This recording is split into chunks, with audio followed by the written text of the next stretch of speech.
La mente analítica siempre está ocupada trabajando. La mente analítica es importante para nosotros porque la necesitamos para sobrevivir en nuestra vida. Dado que el cerebro está dividido por la mitad, la mente analítica siempre está sopesando el pasado contra el futuro, lo correcto contra lo incorrecto, lo conocido contra lo desconocido.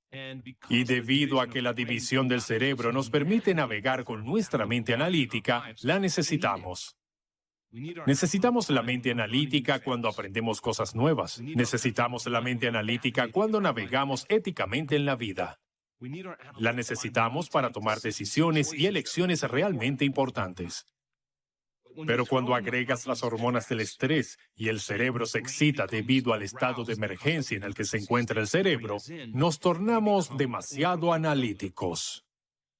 Cuando la gente analiza su vida, dentro de una emoción perturbadora que se deriva de las hormonas del estrés y son emociones familiares del pasado, al pensar en la caja del pasado, llevan a su cerebro a un estado aún más excitado y se alejan más de esos estados subconscientes donde pueden hacer cambios. Lo que separa tu mente consciente de tu mente subconsciente es tu mente analítica. Cuando naces, eres una mente totalmente subconsciente. Sabemos que este es el caso porque las ondas cerebrales de los niños en los primeros 6 años de vida están en un estado muy lento y los hace muy sugestionables a la información. De hecho, no tienen capacidades analíticas. Toda la información a la que están expuestos va a su mente subconsciente sin editar. Por ejemplo, los niños grandes no lloran. Las niñas deben ser vistas y no escuchadas. El dinero es la raíz del mal. Cuando los niños escuchan esa información sin analizarla, comienzan a sentar las bases de quienes serán más adelante en sus vidas, subconscientemente. Si el 95% de lo que somos para cuando tenemos 35 años es nuestra mente subconsciente, es muy posible que los niños se programen a una edad temprana en algunos comportamientos subconscientes de los que no son conscientes debido a las cosas que han visto o a las que han estado expuestos con sus padres o responsables. Este círculo representa tu mente. Y aprendes con identificaciones y asociaciones positivas y negativas que dan lugar a sus hábitos y comportamientos. Por ejemplo, una identificación o asociación positiva es cuando eres pequeño. Si tienes hambre o te sientes incómodo, lloras. Y cuando te alimentan o eliminan la incomodidad, asocias subconscientemente el llorar con ser alimentado. Entonces, cada vez que te sientes incómodo o tienes hambre, lloras. Ese comportamiento produce una respuesta llamada alimentarte. Un buen ejemplo de una asociación negativa es cuando eres pequeño y estás explorando tu entorno, caminas hacia la cocina y le pones el dedo a la llama. En el momento en que notas un cambio en tu estado interno, prestas atención a la causa del mismo. Comienzas a asociar ese dolor con ese objeto blanco en la cocina y comienzas a desarrollar un comportamiento a su alrededor. Y esas identificaciones y asociaciones positivas y negativas comienzan a sentar las bases de nuestros hábitos y comportamientos subconscientes. La mente analítica es lo que separa la mente consciente de la subconsciente. A medida que cambian las ondas cerebrales de los niños porque están interactuando con su entorno, en algún momento entre los 6 o 9 años comienzan a formar su mente analítica. Una vez que se forma esa mente analítica, comienzan a separar la mente consciente de la mente subconsciente. Como hemos dicho, tu mente consciente es el 5% del total de tu mente. Tu mente consciente está compuesta de lógica y razonamiento, lo que da lugar a tu fe, tu voluntad y tu creatividad. La mente subconsciente, como hemos estado diciendo, está compuesta por el 95% de lo que eres a los 35 años y esas son actitudes programadas, creencias y percepciones inconscientes, hábitos y comportamientos subconscientes que constituyen la mayoría de lo que eres.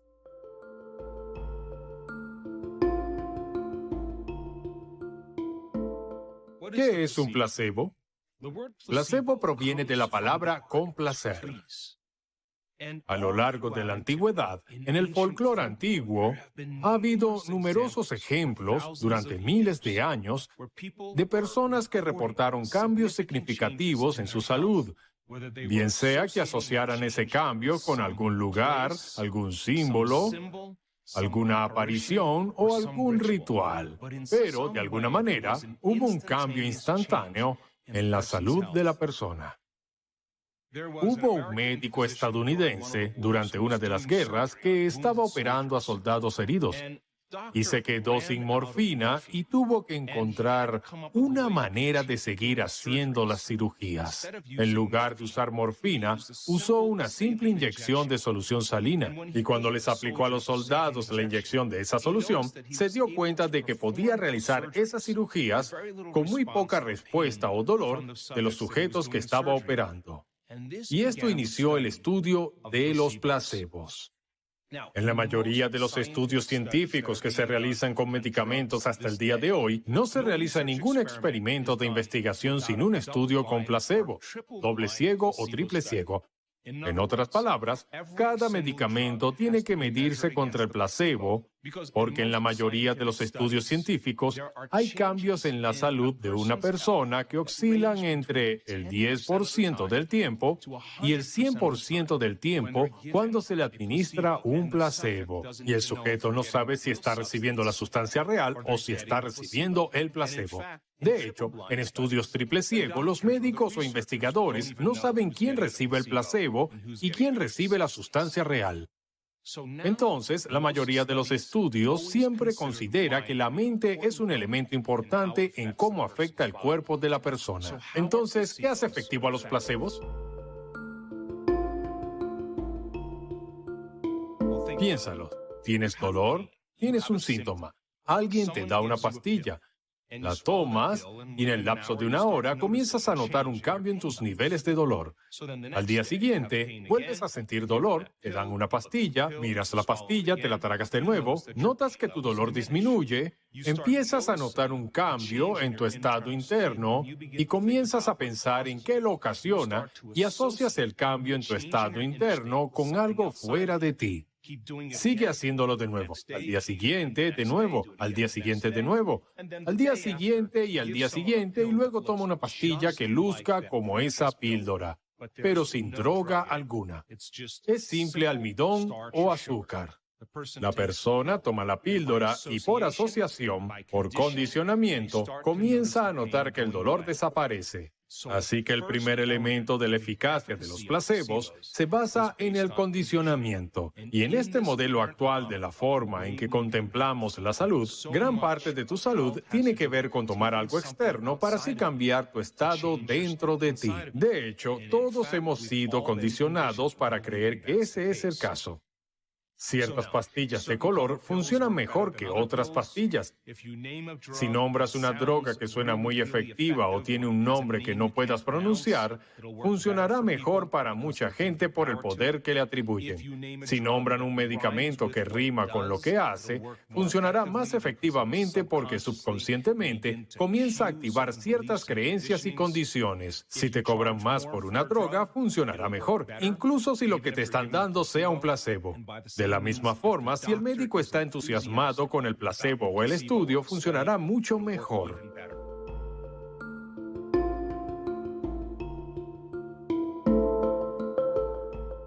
El segundo elemento que hace que el placebo sea efectivo es la expectativa. La persona toma esa píldora y el médico les dice, esta es una nueva droga, es altamente efectiva. Se piensa en esa pastilla como un símbolo de posibilidades. Cuando van a tomar la pastilla y están a punto de tomarla, antes de tragarla, en su mente, comienzan a creer o a aceptar, comienzan a pensar que les podría cambiar la salud. Empiezan a ser optimistas, empiezan a ansiar el cambio. Empiezan a creer que podría haber un cambio en su salud.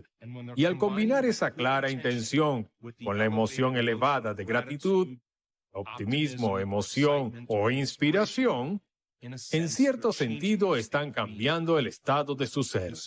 Si el condicionamiento se basa en el pasado, la expectativa se basa en el futuro. Y hay grandes estudios sobre el poder de la expectativa. De hecho, el nocebo es cuando te dan una sustancia inerte y comienzas a experimentar los efectos secundarios de esa droga, aunque ni siquiera estás recibiendo la droga. Ahora bien, a la persona cuyo vaso está medio vacío, se le da un placebo y comienza a experimentar efectos secundarios de ese placebo, pensando que recibirá la droga, y se producen esos elementos donde comienza a sentirse mal. Debe significar que espera algún resultado subconscientemente. Lo tercero que hace que sea efectivo un placebo es lo que llamamos significado asignado, basado en información de aprendizaje. Si el médico dice, este medicamento va a mejorar la serotonina y los lugares receptores en su cerebro, y sacan una tabla y le muestran cómo la serotonina comienza a crear la neurotransmisión, y cuando ven la pastilla comienzan a asignarle el significado detrás de lo que hace, eso aumenta la eficacia de cómo funciona el placebo. Esos son los tres elementos que comienzan a cambiar cómo se siente una persona. Esa pastilla representa un símbolo de esperanza, de posibilidades. Y cuando una persona comienza a asociar esa pastilla con el pensamiento de estar mejor, está seleccionando un nuevo futuro subconscientemente. Ni siquiera está consciente de lo que está haciendo. Y si comienza a combinar esa clara intención con una emoción elevada, está cambiando el estado de su ser. Y cuando cambia el estado de su ser, está cambiando la forma en que piensa y siente. Y en cierto sentido, está moviendo su biología de la realidad pasada presente a la realidad del futuro presente. Cada día que tomó la pastilla, recordó lo que la pastilla podía hacer por ella. Empieza a ansiar el resultado y a sentirse optimista. Empieza a inspirarse, a sentirse agradecido, combinando esa clara intención con una emoción elevada, cambiando su estado de ser, y lo hace por 8 semanas en el estudio. Ahora, la pregunta es, ¿necesitas la pastilla de azúcar, la inyección de solución salina o la cirugía falsa para pasar a un nuevo estado del ser? ¿Necesitas una sustancia externa para convencerte de pasar a un nuevo estado del ser? ¿O puedes pasar a un nuevo estado de ser solo con el pensamiento?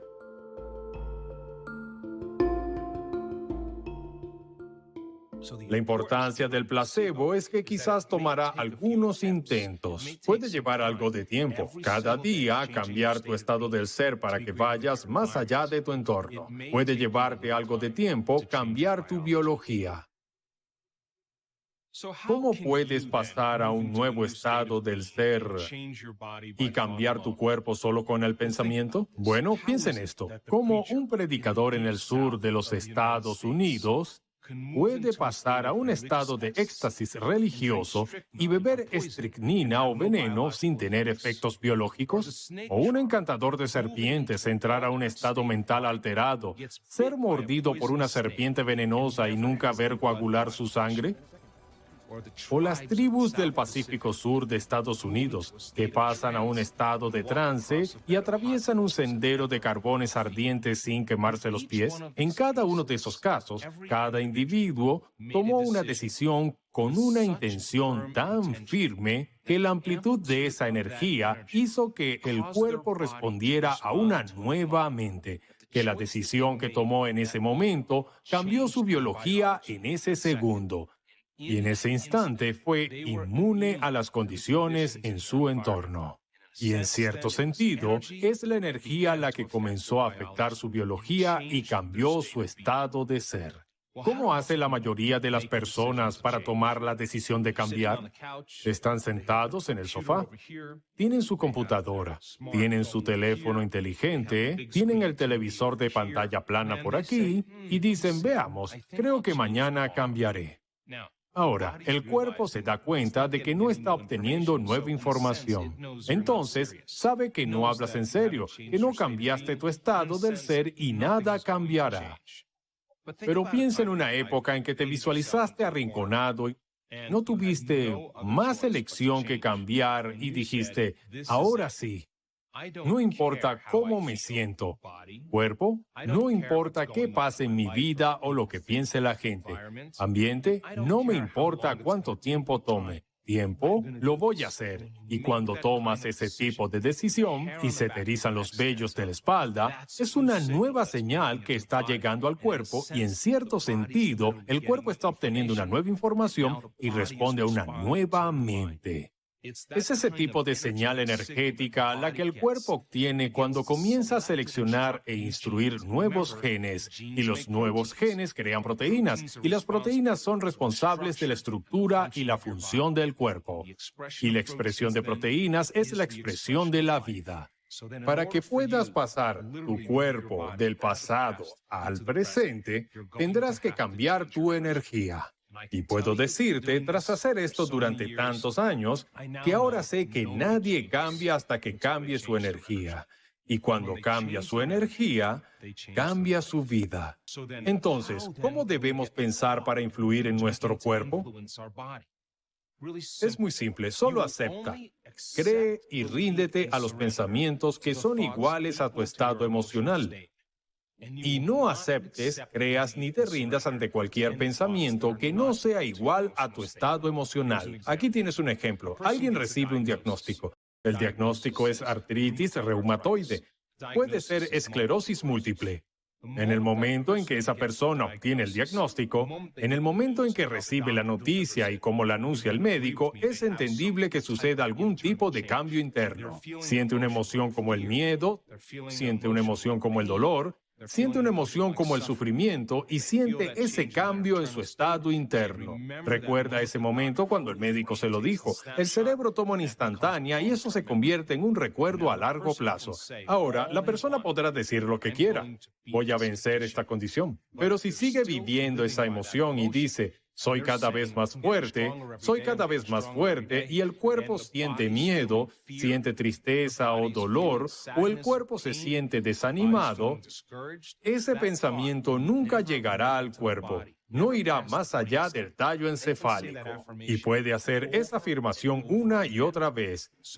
Entonces, tiene sentido que si comienzas a cambiar tu estado emocional, y en lugar de rendirte al miedo, comienzas a rendirte al amor o a la gratitud y piensas en la huella emocional del agradecimiento. Sin duda, algo te está sucediendo o estás recibiendo algo. Esa firma emocional es el estado perfecto para recibir. Si una persona siente miedo, no puede aceptar rendirse ante cualquier pensamiento que no sea consistente con el sentimiento del miedo. Nunca llegará a su cuerpo. Que cambie el estado de miedo al de gratitud y haga que esa persona abra su corazón y a pesar de las noticias, comenzará a cambiar su estado interno. Si está en un estado de gratitud y de recepción, aceptará, creerá y se rendirá a los pensamientos iguales a ese estado emocional y comenzará a programar el sistema nervioso autónomo en un destino completamente nuevo.